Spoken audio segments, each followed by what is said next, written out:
Hi, this is Kathy Wagner, and I'm honored today to have with me Tom Pauken, who's written a book, Bringing America Home, and I wanted to interview him. And so, welcome to Londonderry, Tom. Good to be here, Kathy. Very nice meeting you. I'm going to ask, I read your book, it's very interesting. I wanted to start with, I am very honored because actually you worked with two presidents. And I got to tell you a very short story. My daughter, about 10, 15 years ago, had an assignment at the school, and they were to ask their parents who were their favorite presidents. And my better half, Steve, said Richard Nixon because he was third in the draft. He had gotten 3, and so he knew he was going to Vietnam. And I said Ronald Reagan because it was one of my first presidents that I got to vote for and stuff. So what was it like working in the administrations of those two presidents? I worked for Richard Nixon when I got back from Vietnam. I was an oxymoron, Army intelligence officer in Vietnam, came back at the end of 1969 and was offered a job in the Nixon administration with the White House Fellowship Program. I was associate director and on the White House staff. And I worked there for about a year, and to be frank, I became disenchanted with the direction of the Nixon administration, turned down a job in 1971 to stay, and went back and got my law degree. And so I was not happy with the direction of the Nixon administration, and ultimately it all fell apart with Watergate. But the Reagan administration was dramatically different. I remember I was on the Reagan transition team, and I remember being on his White House staff a few days after he'd been inaugurated as president, and he welcomed the hostages back from Iran. And of course, during the Carter administration, we had what the president at the time, Jimmy Carter, called the post-Vietnam malaise. And of course, as a Vietnam veteran, I wasn't really enamored with that idea, but we faced very serious problems back then. We were being kicked around by the Soviet Union and their surrogates. Henry Kissinger had said we're on the losing side of the Cold War with the Soviet Union and we better cut the best deal possible. We had high inflation, double-digit inflation in fact, high unemployment at the time. And there was the president welcoming the hostages back from Iran. He didn't speak that long that day. I was on the White House lawn as a young staffer, if you will, relatively young back then. And I just, as I listened to his words, I just had the feeling America was back. It was sort of the clouds were lifted, and you just had the feeling things were going to get turned around. And in the 4 years of the Reagan administration, I headed a federal agency. People tend to forget we cut discretionary domestic spending at a time of high inflation by almost 10%. The agency I headed, which was called Action at the time, now it's called AmeriCorps. It was originally called the Office of Economic Opportunity when Don Rumsfeld headed it up. We cut spending by 25%, the bureaucracy in half, and yet we didn't cut the older American volunteer programs. We grew them. We figured out how to do more with less and how to focus on really the key programs. We put a program in place, the Vietnam Veteran Leadership Program, to help our returning veterans who were unemployed, underemployed, had lingering problems with their experience. The Reagan administration put together the Kemp-Roth Job Creation Act to grow the private sector, get the economy moving again. We brought inflation down. The president stuck with Paul Volcker, who was the head of the Federal Reserve at the time, and even though there were a lot of Republicans saying, hey, get rid of Volcker, that's going to hurt us in the '82 elections, Reagan thought that it was the right thing to do to stick with Paul Volcker and bring inflation down, and we paid a price politically, but he did the right thing, and that was it was great working for Ronald Reagan because whether one agreed with him or disagreed with him, and I happen to agree with most of his policies, you always felt that he was making decisions based on what was for the good of the country, not for short-term political gain. And I guess I've been very disappointed in the post-Reagan period of American politics on both the Democratic and Republican side. You know, we've lost our way as a nation, and the question is, how do we find our way back? How do we put the pieces back together again so that the American dream, which our generation had, is not lost for future generations of young Americans? When I was reading through the book, I noticed that it was interesting because a lot of the names, I'm sure, we have a tendency to forget to teach history to our children in the schools, and when you don't know your history, you're doomed to repeat it. you talk a lot about the schools, but you also talk about Barry Goldwater, and you worked with him. Now, you were a young boy when you were on that? Well, I was a college student at Georgetown University, and I'd read a book called The Conscience of a Conservative by Barry Goldwater, and I thought I was joining the losing side, and of course we got killed in 1964, but I worked in the Goldwater for President presidential campaign at the Republican National Committee while a student at Georgetown University, and it was a pretty dismal campaign, but there was a 30-minute address by an actor by the name of Ronald Reagan, which I thought really summed up a true vision for what American conservatism represented, and a very positive message. And it took 16 years later, but Ronald Reagan became president, and I think will go down in history as one of the great presidents. In fact, in my lifetime, my two favorite presidents are President Eisenhower, who was elected and re-elected beginning in 1952 and brought the troops home from Korea, and I thought was a very stabilizing influence for the country, and Ronald Reagan, who really turned a lot of bad situations around and got the country back on the right track. In the book, you talk how under the Reagan administration, the first 4 years, you felt it was really truly a conservative, conservative group. But then you talk that some neoconservatives, and that's a phrase that a lot of people hear on TV, and they're not really sure of what a neoconservative is.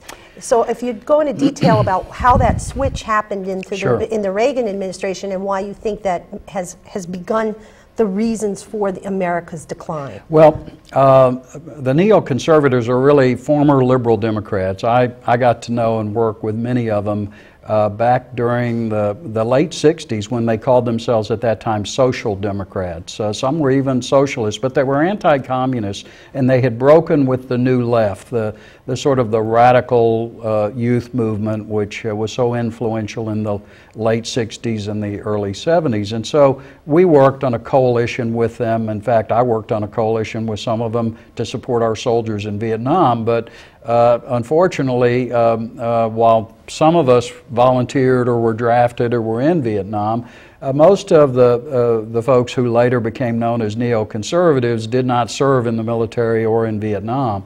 And I worked with many of them in the Reagan administration, but I later broke with the neoconservatives when they supported, these are former liberal Democrats who became Republicans, but they also, both on the domestic side, they came to argue on behalf of what they called big government conservatism. I call it a watered down version of big government liberalism. And on the foreign policy side, they fell into the trap of what I believe is the Woodrow Wilson illusion that you can make the world safe for democracy, and that you could use U.S. military force to impose democracy in the Middle East and around the world. And you have, for example, particularly during the Bush administration, I mean, I was all in favor of sending our troops in after the terrible tragedy and the attacks of 9/11 to go after the Al-Qaeda and the Taliban in Afghanistan. But the question I have is 10 years later, what's our mission today? Is it to prop up the Karzai regime? But I was critical of the later preemptive war in Iraq, and Saddam Hussein was a bloody secular dictator. But I warned, you know, if you get in and sort of depose that regime, what are you going to get? And even today, you see the rise of the Shiite fundamentalist factions led by Sadr, who's an anti-American cleric who has close ties with the mullahs in Iran. And it's called the law of unintended consequences. And I thought that the neoconservatives who were so dominant over foreign policy in the Bush administration, very similar to the neoliberals who were dominant in the Clinton administration and are very influential in the Obama administration, make the mistake when they think that we in the U.S. Can impose our value system or on the Middle East or in the Balkans. I think having been in Vietnam and see the law of unintended consequences, when you send young men and women off to war, you better be very sure that when you do that, it's in our national interest, you have a clear sense of the mission and an exit strategy in terms of how you extricate yourself from that situation. And I thought that the neoconservatives, particularly people who were on Vice President Cheney's staff, who in my estimation became the de facto president of foreign policy in the Bush administration, Paul Wolfowitz, who was the architect of the war in Iraq, who was Deputy Secretary of Defense, a lot of those people reminded me of the McNamara civilian whiz kids back when I was in Vietnam on the Cambodian border, high IQs but brilliantly wrong. And I thought they were, you know, brilliant abstract intellectuals, but they didn't understand the risk of this concept of building a world empire, or these, you know, they've got us in a situation in which it seems like we're in endless wars. It's been a huge human cost and a tremendous economic cost, and one of bin Laden's objectives was to bankrupt America, and maybe we've helped him along the way. I just don't think we've developed an effective strategy to deal with what I think is a very serious threat, radical Islam. But think back, we won the Cold War. Ronald Reagan put a policy in place to win the Cold War with very little loss of American military lives. We used surrogates, we understood the importance of economic warfare, and we also understood the spiritual dimension of the problem. And I think we're missing that in our current strategy, whether in the Bush administration or in the Obama administration. I find it interesting too, and we'll go on to, because there's much more, but you mentioned Bill Kristol and Charles Krauthammer, and here you watch them on Fox News, and I never would have thought they were neoconservatives. Well, Krauthammer, by the way, was a Walter Mondale speechwriter, and now he ostensibly is a spokesman for American conservatism. And look, Bill Kristol was a good friend of mine in the old days. We worked together during the Reagan years, but I broke with the neoconservatives. And at the time of the Bosnian War, when Bill Clinton intervened against Serbia on behalf of the radical KLA Islamic faction.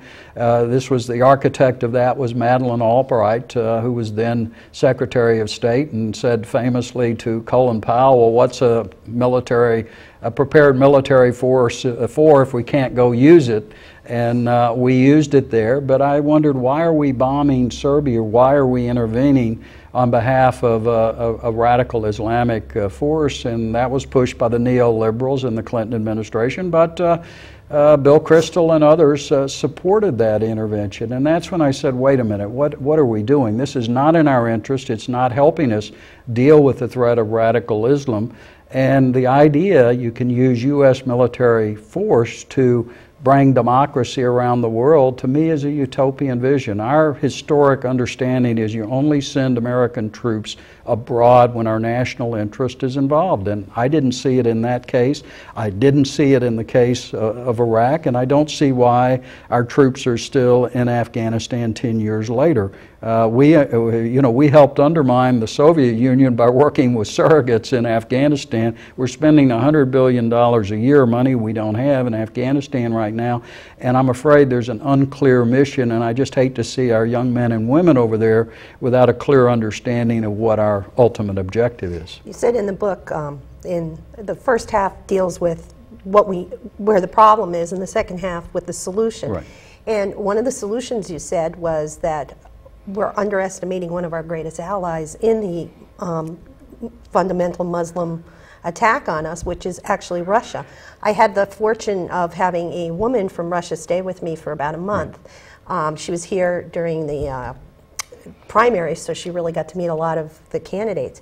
And she said that they are completely 100% behind us in fighting that, because they're dealing with Chechen rebels and the attacks the same way we are. Well, absolutely. And in fact, I was in the Soviet Union in 1971 with the White House Fellowship Program, wrote an article when the communists were still in power for U.S. News and World Report called A Look Inside Russia, which was very critical of what life was like in the Soviet Union. In fact, got attacked in Izvestia as an outmoded Cold Warrior.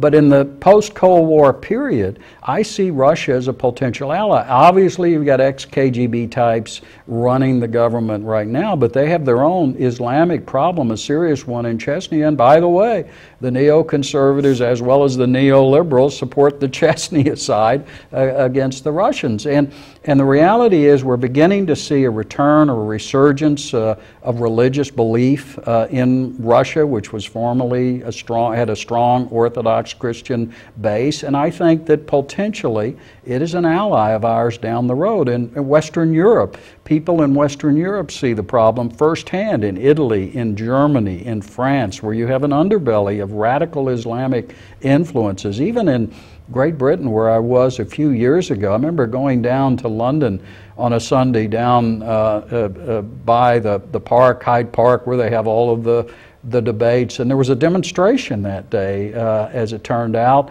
on behalf of a group of Islamists.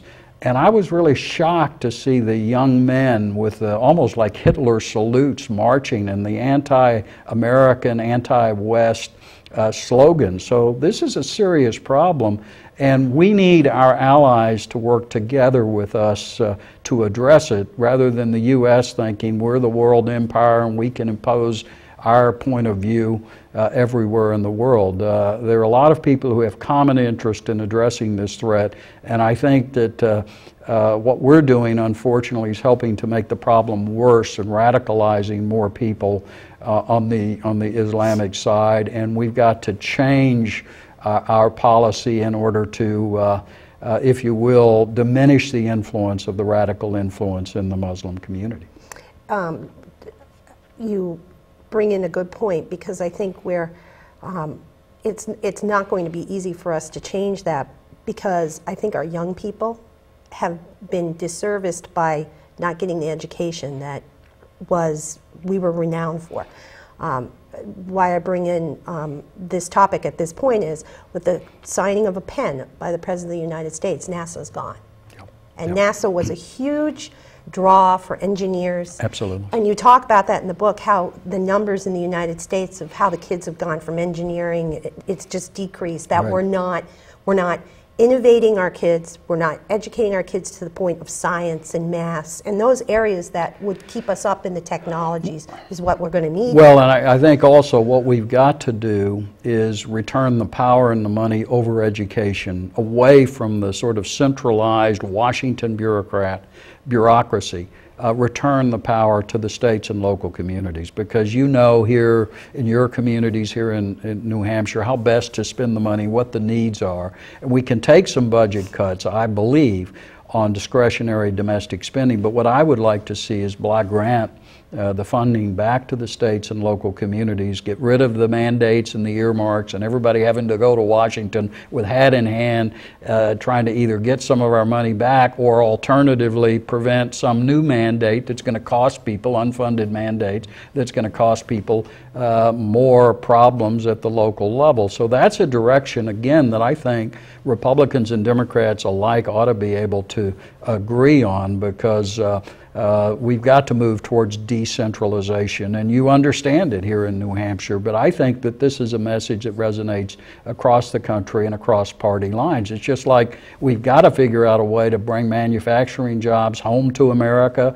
rebuild our manufacturing base. We've lost 1/3 of our U.S. manufacturing jobs over the last decade. We don't have a level playing field with our trading competitors. We've got a tax system which really exports prosperity and American jobs abroad. It's very onerous. It rewards debt, which is great for the private equity moguls and the buyout artists and the Wall Street financial engineers, but it is very costly and punitive for small businessmen and women, the U.S. manufacturers, and the prudent businessmen and women who want to keep jobs here in the U.S. So I'm in favor, as I talk in the book, about changing the way we tax business to level the playing field with our trading competitors, because even a high-wage nation like Germany still has a strong manufacturing sector and has trade surpluses while we're running massive trade deficits. In fact, in May, our latest trade deficit was $50 billion, and that's heading towards $600 billion for the year, a very large number. And what would be your solution? In the book you describe. Right, and it try to keep it simple without getting too complicated, but it is in a chapter in the book, Bringing America Home, called Putting America Back to Work. Take the example of a U.S.-made Cadillac trying to compete in Germany with a European-made Mercedes-Benz. And let's say both vehicles are priced to sell at retail at $50,000. Let's just say that hypothetically. That U.S.-made vehicle, when it is sent to Germany, is hit at the border with a 19% border-adjusted consumption tax. So we're at a 19% disadvantage if it's made in America trying to compete in Germany. The European-made Mercedes-Benz coming into the U.S., it doesn't have to pay our corporate tax, which is the income tax rate is 35%. The employer portion of the payroll tax is 7.5%. We have the most onerous corporate tax system in the world. It doesn't have to pay that, and not only that, it gets and doesn't pay any. We don't have a business consumption tax here, so they come into the U.S. and they get a tax rebate on their consumption tax back home of 19%. So again, it's not a level playing field. They have an advantage for exporting. So what I propose to do is, it's called the Hartman Plan. It was developed by a former manufacturer and business economist by the name of David Hartman, who explained to me years ago, look, we're hollowing out our manufacturing base, and we can bring a lot of those jobs home if we have a level playing field. And so what the Hartman Plan would do is eliminate the corporate income tax, the employer portion of the payroll tax, and replace it with a revenue neutral, because we need something to bring in just as much revenues as we're losing if we get rid of the other system, 8% business consumption tax that would be border adjusted. In other words, all goods and services coming into the U.S. would have to pay that tax. All companies from the U.S. exporting would get a tax credit or tax abatement against their business consumption tax here at home. So it really levels the playing field with our trading competitors and begins to bring jobs home to the U.S. Over the last decade, for example, the U.S. multinational companies, they've downsized, they've eliminated 2.9 million jobs here in the U.S., while they've added 2.4 million jobs overseas. Now those are direct jobs. That's 20% of our private sector jobs, and imagine how many indirect jobs are lost as well. And all of a sudden, if you change the way you tax business, those that have sent their facilities overseas, they bring the product back or the services back, if they're in India, for example, with services, and they suddenly have to pay an 8% tax. Plus, if they had it located here in the U.S., they don't have the corporate income tax. You get all that money parked overseas. We could bring it back, require them to make capital investments in order to repatriate those dollars, and you begin to get this economy moving again, because we're fighting over a shrinking economic pie, and we've got to grow the economic pie, as we did with the Kemp-Roth Job Creation Act and the Reagan administration in 1981, as John Kennedy did back in 1961. With his tax cuts, because they both focused, both presidents, one a Democrat, one a Republican, understood that you can't just go with austerity, you also got to grow the economic pie in order to provide opportunity for the next generations.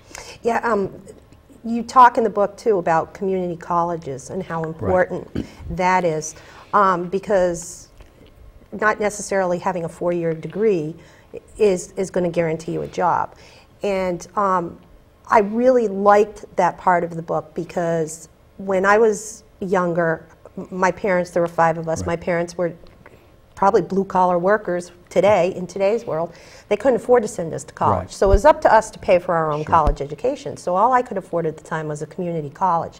And it gave me the skills to get out in the workforce. And unfortunately, fortunately, my life went in the right direction, that I never went back to get my bachelor's degree. And I've done well. And I think it's a disservice that everyone drives our children to go to college for 4 years. You have to. When right now, thank God, Steve is an electrician, and that's how he put himself through college. He was licensed. When, if anything breaks in the house, you can't find electricians or plumbers or any of the trades. And I think it's a disservice that we've downgraded the importance of the trades, because now we're having a problem of skilled workers. And the other thing is, you can't export, you can't outsource electricians, plumbers, welders, and people who are going to help rebuild or build your house. So skilled. There is a short, even in these tough economic times, we see it in Texas. I had a company come to me not too long ago that hires a lot of people, and they're worried because they've got an aging workforce, and they said we need the skilled workers, and they don't need to be four-year general education university graduates. If you emphasize more what we used to do in the high schools, an opportunity for vocational and technical education, and then a community college where they can get a credential, if you will, that's accepted in the business community, those jobs are still in demand. And you're right, there is sort of this elitist attitude that developed that somehow four-year university degree, you know, you're better than those people who work with their hands. And there's a marvelous book by a man named Matthew Crawford, who was an electrician, worked his way all through college, got a PhD, ironically, in philosophy from the University of Chicago, but now runs a motorcycle repair shop in Richmond, Virginia. But he talks about, it's from shop class to soulcraft, about the importance of working with one's hands, and that's becoming a lost art here in the U.S., craftsmanship and working with one's hands. And those are jobs that they're good paying, they're important, and let me tell you, use our God-given talents the best we can, whatever the field, rather than saying somehow we're better because we went to Wall Street and made a lot of money or something. And right now, I feel sorry for some of these kids coming out of school or out of law school with $100,000 worth of debt, and the jobs aren't there.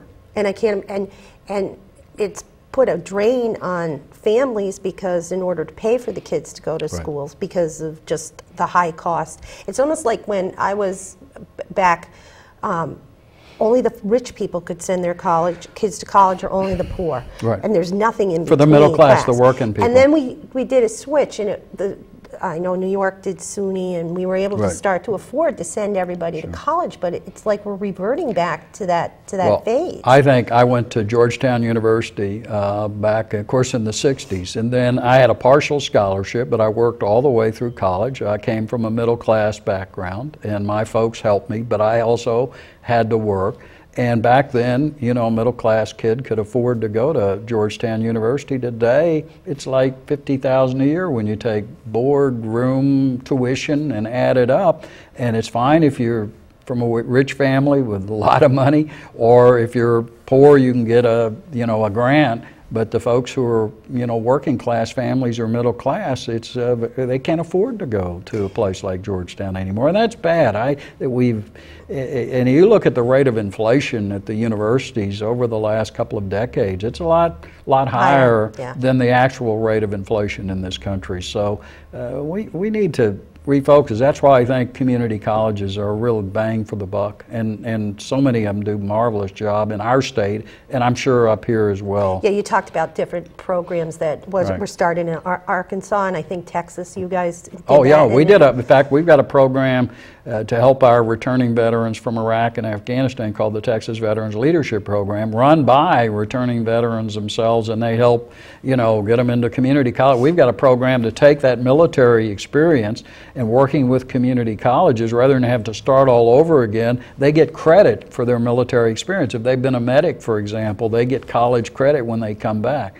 So that's, I think, a nice initiative, so that the people who've gained a lot of experience in their military service don't have to come back and start all over again during these tough economic times. Yeah.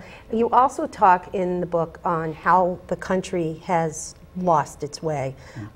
Being a fan of history, I was thinking back to the Roman Empire and when it started to crumble, and we're kind of putting ourselves in that debt, loss of responsibility. But well, I think it's in a way part of my generation, the 60s generation. Everything became a matter of rights and entitlements instead of responsibilities. And there's one of my great heroes is a Russian by the name of Alexander Solzhenitsyn, who I thought was a great prophetic voice in terms of telling the truth about what life was like in the Soviet Union. But he has a quote. It's called "Men Have Forgotten God." And whatever one's religious beliefs, or even if someone doesn't believe in religion, if you've got sort of a rudderless culture, it's a very difficult, where are the moorings? How does a free market system work without an ethical compass underpinning it? We saw all the shenanigans of the Bernard Madoffs of the world. How does a constitutional republic last unless it's guided by the Judeo-Christian ethic? But he had an interesting comment. He wrote and spoke about how when he was a young boy in Russia, when it had been taken over by the communists, he asked the village elders, why did all this happen? And they told him it was because men had forgotten God. And of course he went through the Gulag, wrote these marvelous works about what life was truly like under the Soviet Union, and studied the history of communism. And 50 years later he said, I came to the conclusion there was no better explanation than that men have forgotten God. But then he came to the West, and he lived a little north of here in Vermont, and he said to the West, you're falling into the trap of the materialist culture of forgetting God, forgetting your proper set of values.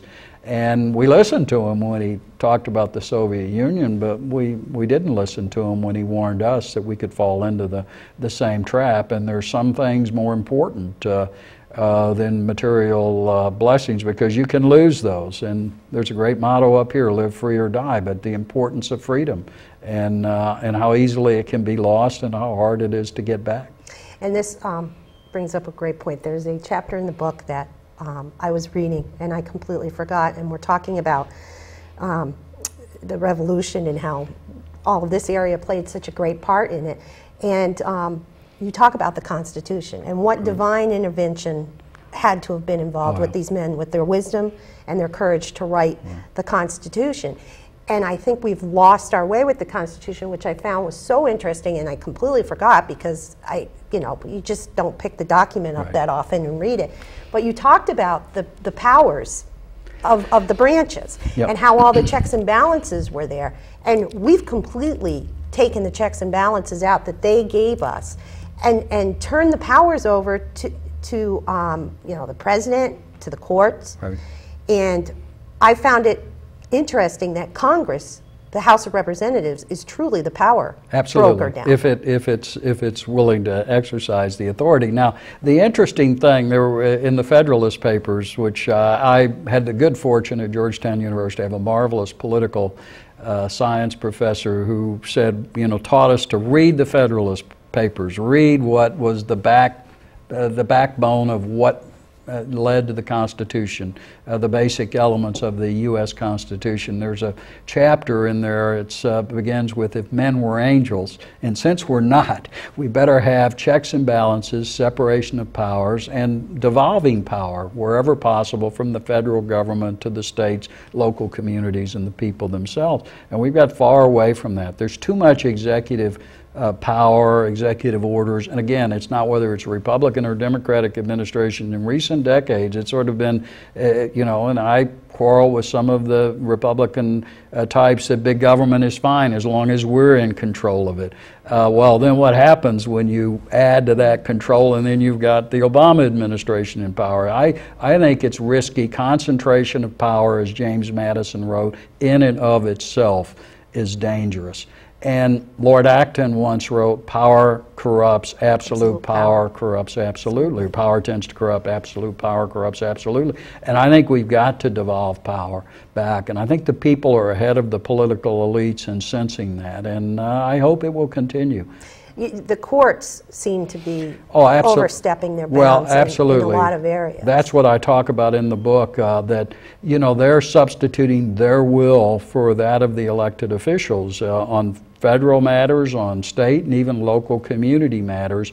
And the irony is Congress has the authority by a majority vote. You don't have to pass constitutional amendments to say, hey, these are political questions. Take that authority away from the federal courts and let the people make the determination through their elected officials. And I think that's the direction we need to go.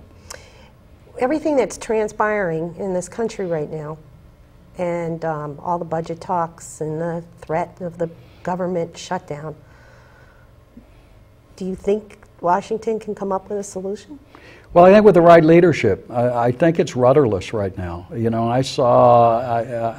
like a lot of the people who are in Congress, a lot of people with good intentions, but you can be in the trees so much that maybe you miss the forest or the big picture. And I think you get to be so partisan, you know, the 40% on one side fighting the 40% on the other side. How do you take what I would argue are conservative principles, apply them to the problems today, and bring people together, a majority? I mean, Reagan was able to do that. There were a lot of what were called Reagan Democrats back then and independents who got behind what he said, not because he was a Republican, but because of the ideas he advocated, and he stuck with principle. He was willing to make the hard decisions, and I'm reminded, I like personally George Herbert Walker Bush, but as one of his friends said, you know, he so often saw the grays on every issue that sometimes he couldn't distinguish between right and wrong and make the hard decisions. And Ronald Reagan was willing to make the hard decisions. Doesn't mean he was right all the time, but I think we need more of that in Washington. Do you think they have the will to do what's right for the country? And I think it depends on the kind of civic courage. I mean, imagine, I quote in the book T.R. Fehrenbach, who's a great Texas historian, talking about the founding fathers. And I mean, you know, there were so many in this part of the country at the time. We were, you know, we were an outpost down in Texas way back then. But it's amazing. I mean, these people, how educated they were, how committed they were to the country, what kind of civic leadership was back then. And we're so much bigger, so much wealthier. Where's the civic leadership these days? And I had the good fortune of being in the Reagan administration and working for a man who was humble in many ways. I mean, he was strong in his convictions, but he had a personal humility.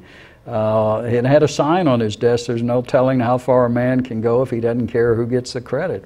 That's missing these days. Yes, you know? that is definitely I see it on both sides of the aisle. You begin to believe your own press notices after a while. Yeah, and I did find that what you're saying is it is a Democratic as well as a Republican Party. Right. Because people that benefited from the bailout were people in the Clinton administration and then people from Republican administrations. Yeah.